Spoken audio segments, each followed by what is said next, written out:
Aujourd'hui, je vais faire appel à votre imagination. Imaginez une ville comme Paris ayant un certain pourcentage de délinquance. Imaginez que pour mettre fin de façon efficace à cette criminalité, un petit génie mette toute la population de la ville en prison. Ce serait efficace, n'est-ce pas? C'est ce que nous vivons en ce moment. Et tout le monde est d'accord avec ce confinement censé nous protéger.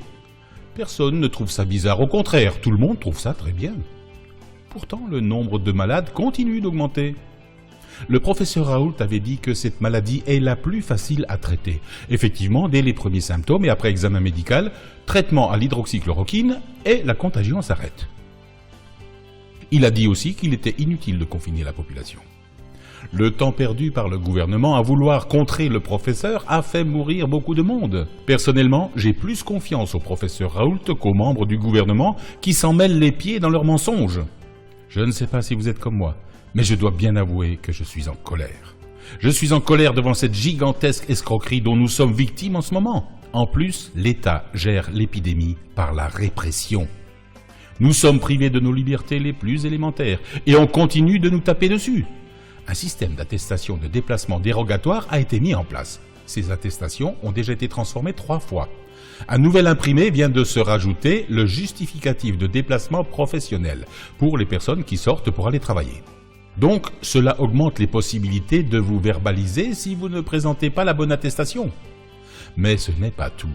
Lorsque vous présentez une attestation, l'agent estime que votre déplacement est crédible ou non. S'il estime qu'il ne l'est pas, vous serez verbalisé. C'est à sa libre appréciation. On annonce dans la presse qu'aujourd'hui, il y a eu 500 PV dans la journée, comme si c'était un tableau de chasse. Et tout le monde se dit « c'est bien fait pour eux ».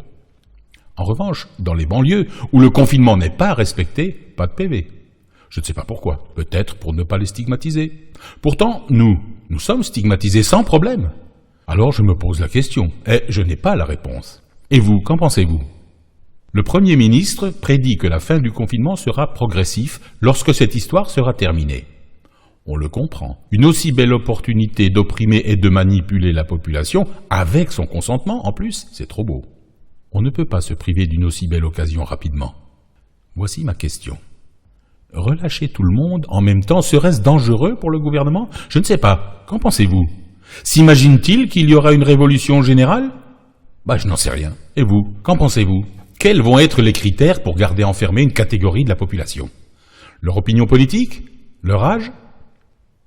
Je viens d'entendre ce matin, 2 avril, sur BFM TV, Christophe Barbier, vous savez, le type à l'écharpe rouge, annonçant que le gouvernement est en train de préparer un projet imminent pour tracer la population par géolocalisation. Cela consiste à espionner les déplacements de toute la population à travers vos téléphones portables. Réfléchissez. Trouvez-vous cela inquiétant? Les arguments avancés seront légitimes et toute la population de moutons sera d'accord, en croyant que c'est une très bonne chose. Ne vous faites aucune illusion, nos libertés sont bien entamées et ce sera pire au cours des mois qui viennent. Le côté positif de cette crise, c'est que nous avons constaté l'inutilité de l'Europe de Schengen. Elle a été totalement absente.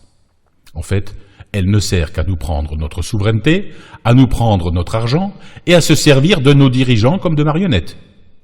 Le Frexit serait une très bonne chose pour le pays. Le peuple n'est pas idiot, il avait voté contre l'Europe de Schengen en 2005, mais le gouvernement n'en a pas tenu compte. Si comme moi vous êtes en colère, je vous demande de vous souvenir de tout. Ne soyez pas amnésique. Vous devez la vérité aux générations futures. Après cette histoire, rien ne sera plus comme avant. Ayez un œil critique sur cette situation. Continuez à collecter des informations, ne vous laissez pas abuser. Je ne cherche à convaincre personne. Je fais juste fonctionner mon intelligence tout comme vous. Vous avez le droit d'avoir un avis contraire, c'est vous qui voyez. Je vous laisse le soin de vous faire votre propre idée et de vous poser les bonnes questions. Si vous avez apprécié cette vidéo, partagez-la et prenez soin de vous.